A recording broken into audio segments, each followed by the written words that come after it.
আজ আমি বানাচ্ছি একদম সহজ আর ভীষণ মজার একটা খাবার ম্যাঙ্গো ফেলো।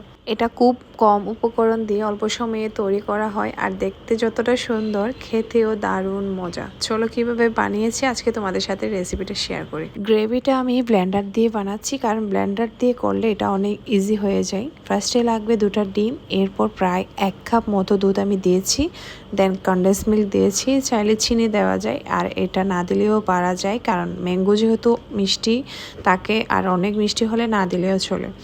এরপর 1 চামচ মতো অয়েল দিয়েছি, এরপর দিয়েছি 1 চামচ কর্নফ্লাওয়ার, 1 চামচ ভ্যানিলা এসেন্স আর দিয়েছি একটু করে লবণ আর হচ্ছে প্রায় 1.5 কাপ মতো ময়দা আমি দিচ্ছি এখানে। কর্নফ্লাওয়ার পুরাই অপশনাল, এটা না দিলেও চলে। যারা অনেক বেশি সফট খেতে চাও তাইলে কর্নফ্লাওয়ার না দিলেও চলে। আর কর্নফ্লাওয়ার দিলে হয় কি ফ্রিজে রাখার পর একটু যে শক্ত শক্ত হয় সেটা আমার খুবই ভালো লাগে।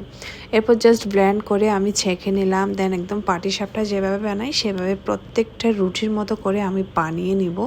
আর এটা একদম কম আঁচে করতে হবে। যদি আমি ফার্স্টের দিকে কিছু বেশি আঁচে করে ফেলেছিলাম সেগুলো কালো হয়ে গিয়েছিল। আর এই যে দেখো এটা আমি লাস্টের দিকে করেছি, এটা কতটা সফট আর কালারটা কত সুন্দর হয়েছে। আমার মনে হয় যারা পারফেক্টলি পাটিসাপটা বানাও ওরা বুঝবা ব্যাপারটা। একদম কম আঁচ মানে একদম কম আঁচে দিয়ে বেশি সময় নিয়ে করলে রুটিটা অনেক সুন্দর দেখা যাবে। এর মাঝখানে আমি হুইপড ক্রিম বেকিং করে নিয়েছিলাম, এখানে তোমার ভ্যানিলা এসেন্স অ্যাড করেছি জাস্ট এইটুকু। এরপর পাটিসাপটার মধ্যে তোমার হুইপ ক্রিমটা দিয়ে দিব, দেন একটা ম্যাঙ্গো স্লাইস দিয়ে দিব।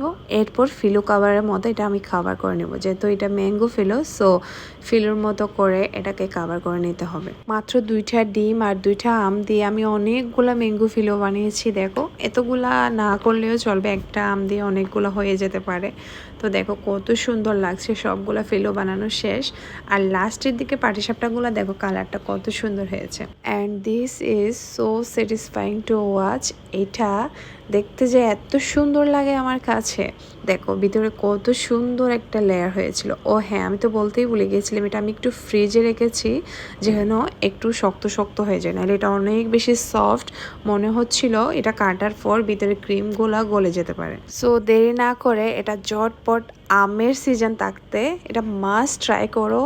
অ্যান্ড এটা খেয়ে যারা আমার ভিডিও দেখে যদি বানিয়ে থাকো অবশ্যই একটা পিকচার শেয়ার করো।